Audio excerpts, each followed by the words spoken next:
Last week, we were looking at the disciples crossing from one side of the Lake of Galilee to the other, and they encounter a storm. And the storm isn't God's wrath being poured out against them. Instead, this is a demonic attack. Why are they being attacked? We're not told. But maybe we can get an insight into that as the story continues, because we're going to start in chapter 5 right after the story left off on this same journey this week. So read with me Mark chapter 5, verses 1 to 13. I'm reading from the NIV. They went across the lake to the region of the Gerasenes. When Jesus got out of the boat, a man with an impure spirit came from the tombs to meet him. The man lived in the tombs, and no one could bind him anymore, not even with a chain, for he'd often been chained hand and foot. But he tore the chains apart and broke the irons on his feet. No one was strong enough to subdue him. Night and day among the tombs and in the hills he would cry out and cut himself with stones. When he saw Jesus from a distance, he ran and fell on his knees in front of him. He shouted at the top of his voice, "What do you want with me, Jesus, Son of the Most High God? In God's name, don't torture me." For Jesus had said to him, "Come out of this man, you impure spirit." Then Jesus asked him, "What is your name?" "My name is Legion," he replied, "for we are many." And he begged Jesus again and again not to send him out of the area. A large herd of pigs was feeding on the nearby hillside. The demons begged Jesus, "Send us among the pigs. Allow us to go into them." He gave them permission, and the impure spirits came out and went into the pigs. The herd, about 2,000 in number, rushed down the steep bank into the lake and were drowned. Now there's some subtext going on here in the passage that I've highlighted literally with yellow words. But we're not always that attuned to it, so let me be a little bit more explicit here. The sea that they crossed, this especially stormy seas, were considered by Jews to be the realm of the demonic, of unclean spirits. And we saw that in last week, that Jesus used the language of an exorcism to stop the storm, implying that that storm was actually a demonic attack against them. So we've seen the presence of unclean spirits. When he arrives on the shore, he's confronted with this man possessed by unclean spirits. He says his name is Legion, for there are many. A legion was a Roman term for 5,600 soldiers. So presumably what he's saying is that there are maybe 5,600 or ish demons in this one man. He's confronted with an army of darkness. He lands in the Decapolis area. This area had once been under Jewish control in that brief period between the Old Testament and the New Testament where Jews had independence. They had conquered that area and forcibly converted all of the people to Judaism. And then when the Roman general Pompey had come through, he liberated the area, and it had become a hotbed of paganism. And so Gentile areas in general, and this area in specific, were considered unclean to Jewish observers. This man lives among the tombs. Contact with the dead, or with things in contact with the dead, like graves, would make a person unclean in Jewish law. The man cut himself with stones. If you had a flow of blood, according to Jewish law, you're unclean. And this man lived right beside a herd of pigs, which were, anyone, unclean. So everything about this story is screaming at the readers, unclean, unclean, unclean. It's like a big flashing neon sign. If you think about it from your own perspective, trying to think of the thing that would make your skin crawl as a Christian, the most uncomfortable, seedy, irreputable place that you could go. Think of Skid Row, a crack house, the red light district, and the Church of Satan all rolled up into one steaming ball of awfulness. And that is what Jesus' disciples are feeling when they land on that shore. You would think that Jesus, the representative of and the perfect representation of a holy God, would avoid such places. But he doesn't. What does that mean? What does that teach us about holiness? So, The Bible says over and over again that God is holy. And it's not just that God is holy, but that his people are called to be holy too. In Leviticus 19, 1 and 2, we see a verse that kind of comes up over and over again, but here's an example of it. The Lord said to Moses, "Speak to the entire assembly of Israel and say to them, 'Be holy, because I, the Lord your God, am holy.'" Now, if you ask a theologian, what does it mean that God is holy? They will tell you that it means that God is set apart. He is separate. But what does that mean? Well, I think primarily what it means, aside from the fact that God is creator and everything else is created, obviously we can't be creator, so that's not the kind of holiness that he's calling us to, that God operates differently than we do. Our hearts are self-interested. God's heart is giving in love. Our concern is for ourselves. His concern is for others. And that God's holiness, that his people are called to exhibit, is to live in line with this. We looked a few weeks ago at how we're created in God's image. And our calling as Christians is to set aside our brokenness that distorts the image of God and to lean into this original created intent that God had for us that is demonstrated perfectly in Jesus. But that's not often the way that we sort of look at holiness. We often view holiness as separation from sinners. And there's historical reasons why we do this.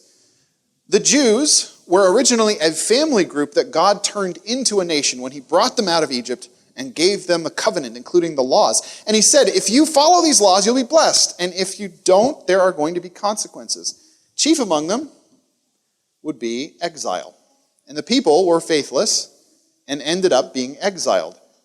Now, you have to remember that if your nation's identity is tied up in the land that God had promised to give you and his presence among you, when he leaves and sends you out of the land, your identity as a people no longer operates. That is a national death sentence. And that's how you would expect things to stay. That's how the world worked back then. But shockingly, God revived the dead nation of Israel by bringing the people back from their exile. Now imagine that you had done something ill-advised and it almost cost you your life. You flatlined when you got to the hospital. Maybe you went scuba diving in water that was too cold and didn't have the right equipment or something like that, and they had to fish you out of a lake. And you expired on the operating table and they had to resuscitate you with defibrillators or something. If you did that, would you be keen to do the thing that had almost cost you your life in the first place? Probably not.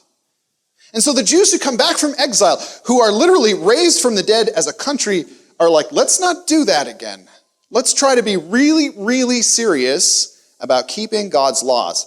Because in our own understanding of our history, it's because we allowed the presence of people who weren't Jews and who continued to worship their pagan gods, and we were seduced into that kind of worship that we fell into sin.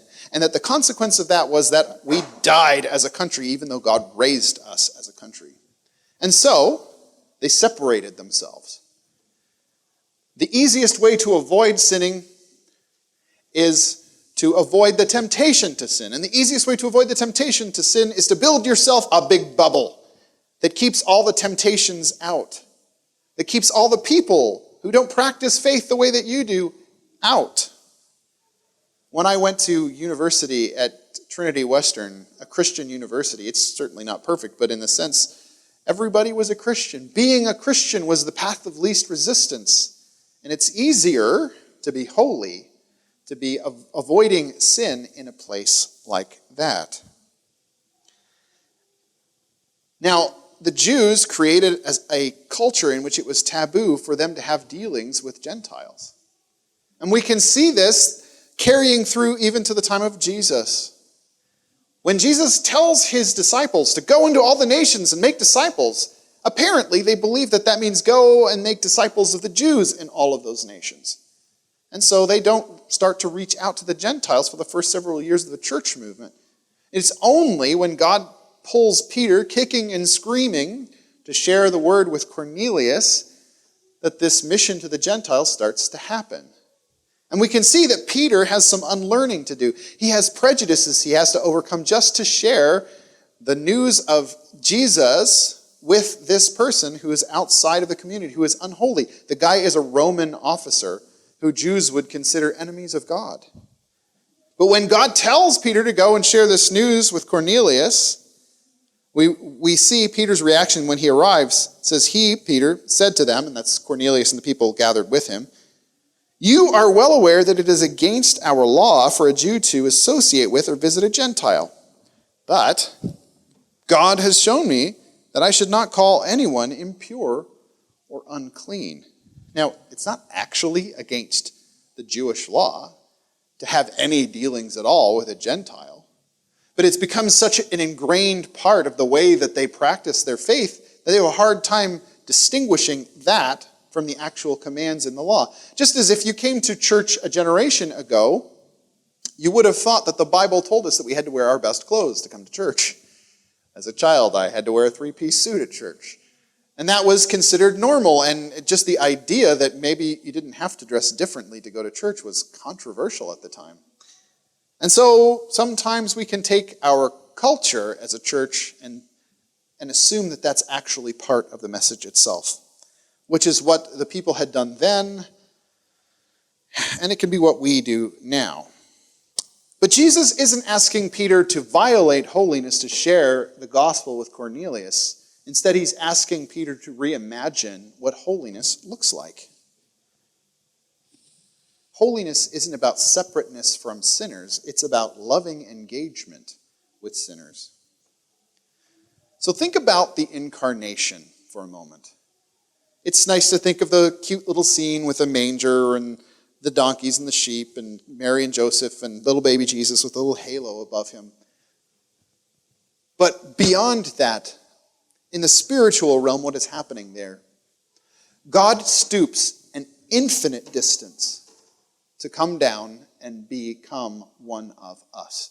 If God is infinite and we are finite, then it stands to reason for an infinite God to become a finite human being, he must come down an infinite distance.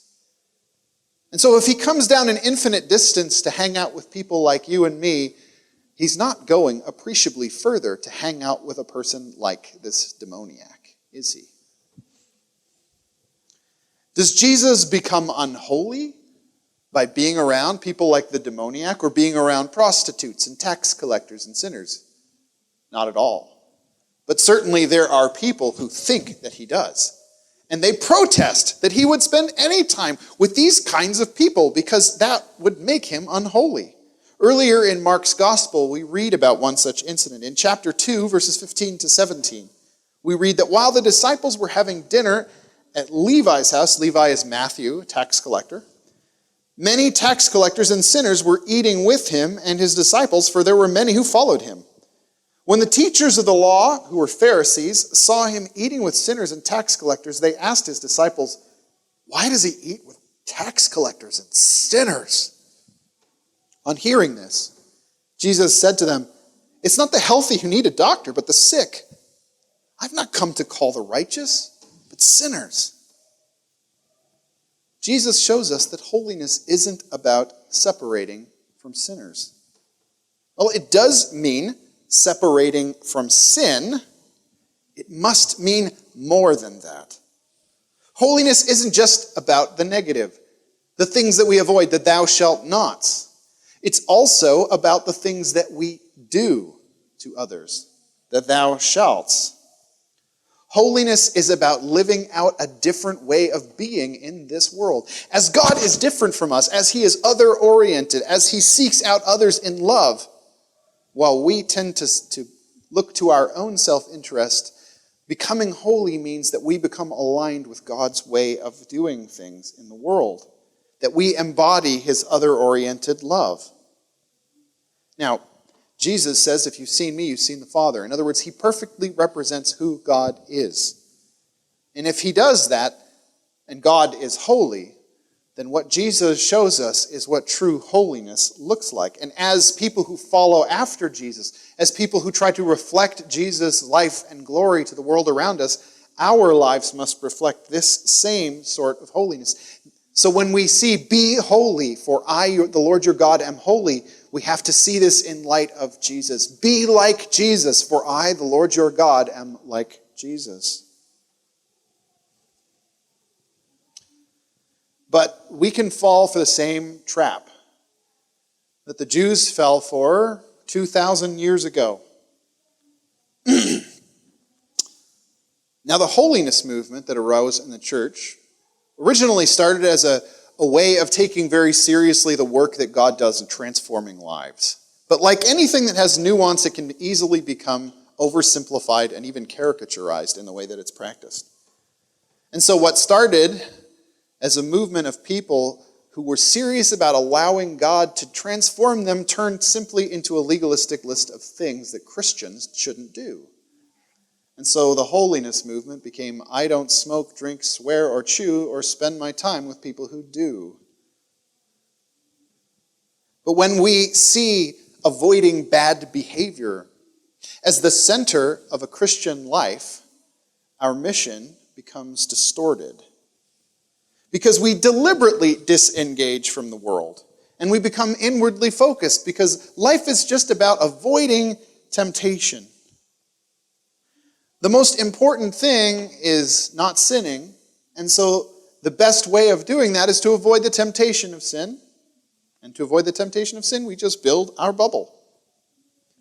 That's what it looks like when we put behavior, and avoiding negative behavior specifically, at the center of our life. But what happens when we put God's love at the center of what it means to be a Christian?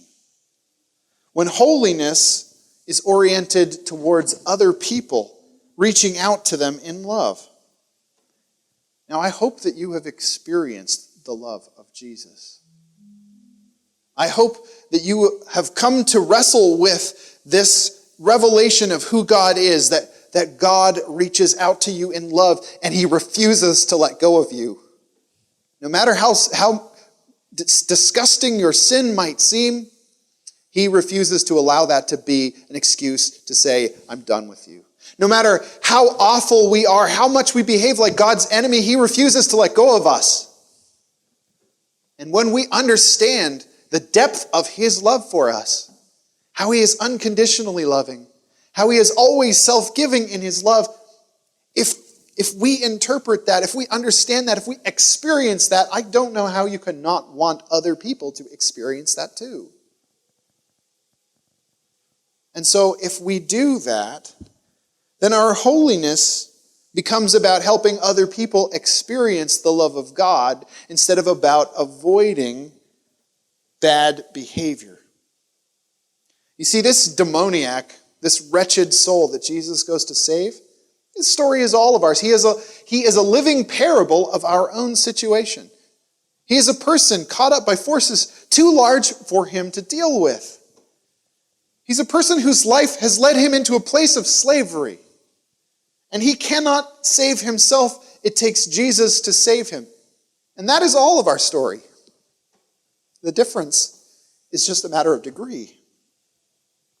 So Jesus picks the most wretched man that he can find to drive home the point. If you think that I give up on you, you're wrong. I'm coming for you. What we don't see in the passage that I've selected is that immediately after Jesus heals this man, the townspeople come and are like, we're not happy with the fact that a person this powerful is here. Can you please leave? And so Jesus leaves.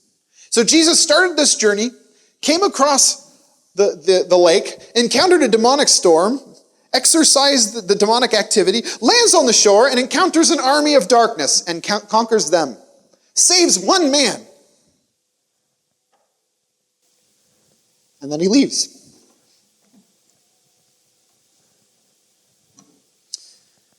He will cross hell and high water to come for a lost sinner. Will we? Maybe our problem isn't believing that God can come from us, but our problem is believing that God would take us to the kinds of places we need to go to meet these kinds of people. If God takes us to the lost and the least, to the most broken, this will take us out of our comfort zone. The disciples are not comfortable where Jesus has taken them, but it is where Jesus has taken them. Engaging sinners offended people in his age, and it offends people in ours. And if we want to be holy in the way that God commands us to be holy, we just have to get used to that. And so we find ourselves in the boat.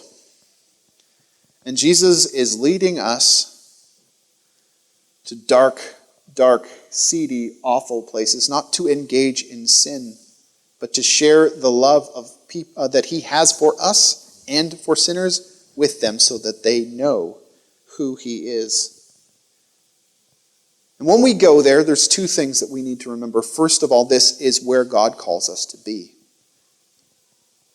There is no better place for us to be, no safer place for us to be, no more blessed place for us to be than in the center of God's will.